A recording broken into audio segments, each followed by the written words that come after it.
Welcome to a special episode of Salsidoparanormal. I'm your host, James Salsido, and tonight I'm continuing my review of the original Twilight Zone TV series. As always, you can find all episodes of my show, along with links to social media and other ways to contact me at the podcast page, and that is salsidoparanormal.podbean.com.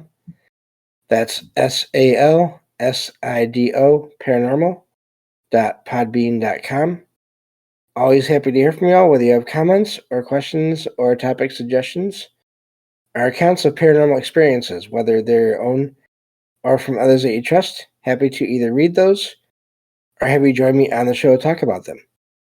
Thank you all for listening, whether you are here for the live streams on Discord or if you listen to the podcast or YouTube feeds or on the Troubled Minds Radio Network, KUAP, Digital Broadcasting. There you can hear replays of my show, two of them, every night at 6 p.m. Pacific, 9 p.m. Eastern, right before Troubled Minds Radio comes on. And as always, I want to thank Michael Strange, host of Troubled Minds Radio, for having me on the network and putting all my shows up there. If you'd like to support my show, there are some different ways to do that. You can always share the show with others and rate and review it on your favorite podcast platform. You can find books I've written over on Amazon, paranormal fiction and nonfiction, including my most recent release, Salsido Paranormal Experiences. You can sign up for the Patreon page and get one extra episode of True Paranormal Stories from the web every week whenever possible. Or you can just make one-time donations through PayPal. Support is never expected but always appreciated, as there are expenses in making these shows, from equipment to research materials to travel expenses in some cases. And so that takes care of all of the usual introduction material there. So I can get to the review part of the show. And I'm on episode 21 of season 1. And that is called Mirror Image. So this is about a character. Her name is Millicent Barnes. Excuse me. She's waiting in a bus depot in New York for a bus to go to Cortland. And she's on her way to a new job. And she looks at a wall clock and she notices that the bus is late. So she goes to the ticket agent and asks when the bus will arrive. And he says that it'll get there when it gets there. And he seems to be somewhat annoyed. And he says that this is the third time that she's asked this question of him. And that's why he says it'll get there when it gets there. Whereas Millicent, in her mind, this is the first time that she's asked this man this question. And so while she's talking with him, she notices there's a bag or briefcase just like hers on the floor behind the desk. And she mentions this, and the agent says that it's her bag. And she doesn't believe him until she looks back at where she had been sitting and notices that her bag is not by the bench where she had been sitting anymore. So you have these things that are happening as she's also finding out that supposedly she's been to that counter already several times, even though she does not remember things that way. So she goes and washes her hands in the restroom and meets the cleaning lady there. And she's, of course, confused and trying to figure out what's going on. And the cleaning lady starts talking to her a little bit and mentions that this is the second time that she has seen Millicent in this cleaning room. And again, to Millicent, this is the first time she's been in that restroom. So, when she turns and leaves to leave the restroom after she's done, she let me see here. So when she looks back in the mirror as she's leaving, she sees, in addition to her own reflection, she sees an exact copy of herself sitting on the bench outside of the restroom. And so, of course, she goes back into the restroom and lets the door close because she's freaked out. And eventually, and the cleaning lady is asking her if she's okay. And eventually she does go back out, and the image is gone. So meanwhile, when she gets back into this waiting room, she meets a young man that's there, apparently waiting for their ride as well. And he's waiting for a ride from Binghamton. And they start talking, and he says his name is Paul Grimstead, and he's waiting for the same bus. So he notices that she's worried about things. She's not doesn't seem to be doing so well, and he asks what's going on. And at first, she doesn't want to say anything to him about any of this, because it's just so strange. And so, but eventually he convinces her to do that, and so she tells him about everything, and asks him what he thinks, and Paul says, well, it's either a joke or a misunderstanding caused by someone that looks just like her. So, meanwhile, when eventually the bus does arrive, and the two of them get ready to go to the bus, they're heading outside and toward the bus. When Millicent looks up at the bus, she sees in one of the windows, she sees herself there, sitting on the bus. And this copy of her does not look happy to see her. And so in shock, Millicent runs back into the bus depot and faints. So she stays unconscious for a little while in the depot, while Paul and the cleaning lady sort of watch over her. And Paul decides to wait for the next bus at 7 a.m. And while they wait there, while he waits there, I think the cleaning lady leaves, Millicent wakes up and says that she tells Paul what she saw. And she's apparently at some point heard of something that she explains to him. She says that she thinks now that what she saw was some kind of an evil, other alternate version of herself from a parallel or alternate world that is close but also distant at the same time. And somehow there's, in some cases, due to forces beyond anyone's explanation, these two, the two versions of one person can meet, but then, even though they're not supposed to. So, and she says that what she heard is when this happens, the one version has to kill the other to survive, is what she's heard.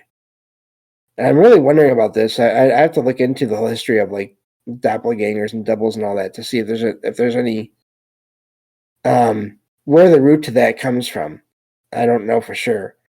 I'd be curious if there's some kind of a probably is some kind of connection through folklore, or who knows. But that may be something to look into one day. Do a show on the idea of doppelgangers and doubles and how that works and what happens or what's supposed to happen when one meets the other and all that. But meanwhile, getting back to the show here, Paul says that this explanation that she gives is a little bit metaphysical for him. So in other words, a little bit out there for him. And he thinks that Millicent's it might be not doing so well. It might be that her sanity is beginning to slip. And Paul tells that Paul says he's going to call a friend of his nearby who has a car, and ask that friend to come and get them. And so he goes. He walks away from her to do this, and it turns out when he talks to the ticket clerk, he tells him that he doesn't really want to call. He's not really planning on calling a friend. He actually wants to call to get help for Millicent. So in the end, he calls the police to have her taken into a mental health facility for evaluation. And so they take her away. And of course, she doesn't know what's going on, so that's rough. So meanwhile, Paul settles down and relaxes in the station. And he gets up at one point after everything has calmed down, and to get a drink from the drinking fountain. And he notices his own sort of, I think it's a suitcase or whatever, is now missing. And so he notices another man walking out of the station, running out of the bus depot, and he has his briefcase, and he chases after this man, and this man looks back at him as he's chasing him, and it's another version of Paul, of this character. And so, and this other version of him is also looks like he's basically enjoying torturing the main version of Paul. So there appears to be this sort of a good and bad versions of himself there. And as Paul is chasing after his sort of evil doppelganger self, he calls out and asks, where is this, or where are you? And of course his double has vanished. And so now he's completely confused and terrified and shocked, because he has just basically been given confirmation that what Millicent said appears to be accurate. So, and that's where the episode ends. It's quite the show. I do believe, based on my own experiences, not so much in the waking world, but in dreams, I do believe that there are alternate parallel worlds and universes, and I've heard of these sort of encounters and sort of travels. Of course, there are so many accounts people have of either them meeting their another version of themselves somewhere, or others that they know claiming to see them in places where they know that they were not there. And it's almost like in some cases people do possibly somehow slip from one universe to another and encounter other versions of other people they know or themselves there. It's almost like the way I've talked before about how time seems to fold in on itself in rare cases. I wonder if universes can also do the same thing. And so that's where that episode got me thinking of that. So, but yeah, so that's the episode, and I think we have enough time to review one more here, and then that'll be it for this show here for this time. So yeah, I enjoyed that show a lot because it played on the whole idea of people thinking, well, this person must just not be totally with it, and then it turns out, well, they were, and there's more going on there than anyone thought. So, but moving on to the next episode here. This one is called. Excuse me if I can talk. This is episode 22 of season 1, and the title is "The Monsters Are Due on Maple Street." I enjoyed this one a lot, actually. This is about a small town. It's a late summer afternoon, and it's just a small town, sort of with people going about their lives. It has people, has children playing all around the area. The adults talking and doing yard work, and as they're all there, just going about their usual business, this shadow passes over the area, and there's also a sound of like a roaring, just a roaring loud sound, and then there's also a flash of light, and everyone notices, but they figure it's just a passing meteor, and return to what they were doing. So after this, though, shortly after that, their power goes off, and all their devices, including their phones, and even their cars, which is also quite the touch there because of, well, I guess we'll see. I'll explain more when we get there.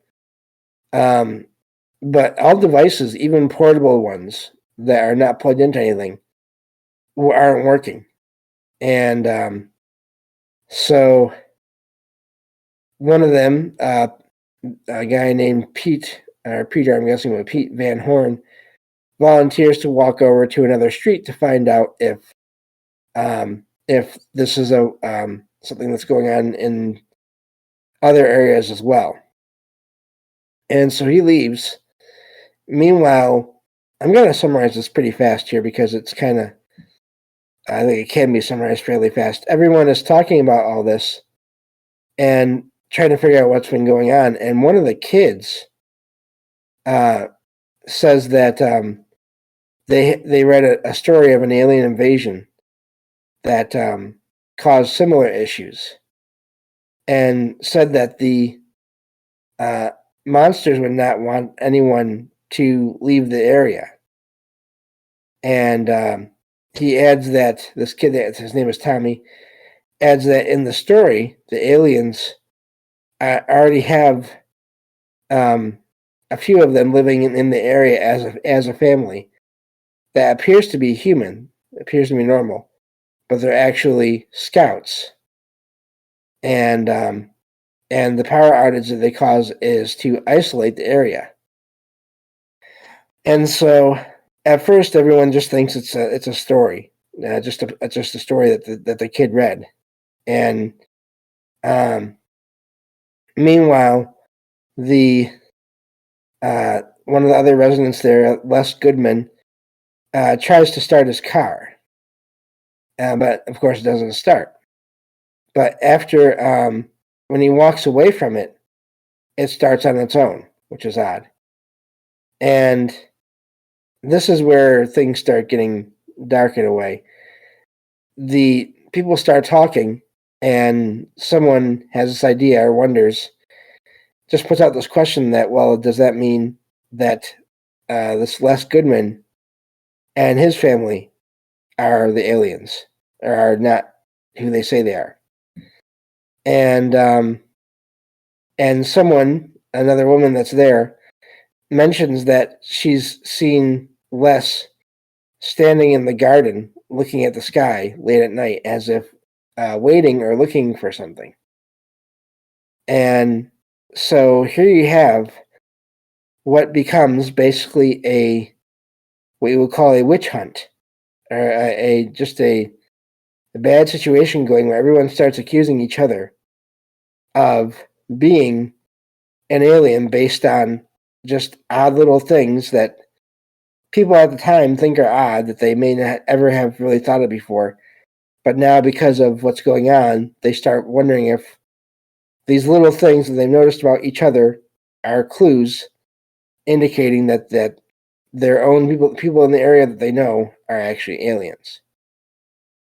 So, at one point, this shadowy figure starts to approach the group, and Tommy, the kid that read the story, claims it must be one of the monsters, and it may be, and so at this point, one of the other men, Don, gets this shotgun out, and another guy named Steve confiscates. And as the figure gets closer, another one of the guys, Charlie, panics, takes the shotgun, and fires. And it turns out it is this Peter Van Horn, and kills him. And so everyone gets panicked and starts to freak out. And then eventually the lights all around the area start turning on and off at various houses and locations, and vehicles start turning on and off. And everyone is just really worried and thinking that each other is the aliens, basically. And the show, the episode ends with the camera moving away from the street and focusing on this hill nearby. And it shows these two humanoid figures that are watching all of this.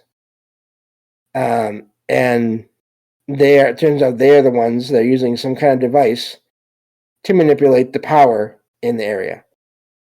And they talk about how simply by messing with routine ideas, or just basic ideas that people have, can cause them to turn on each other. And that they were never actually there. And so they talk about their intention to use the strategy to, of course, conquer the planet one neighborhood at a time.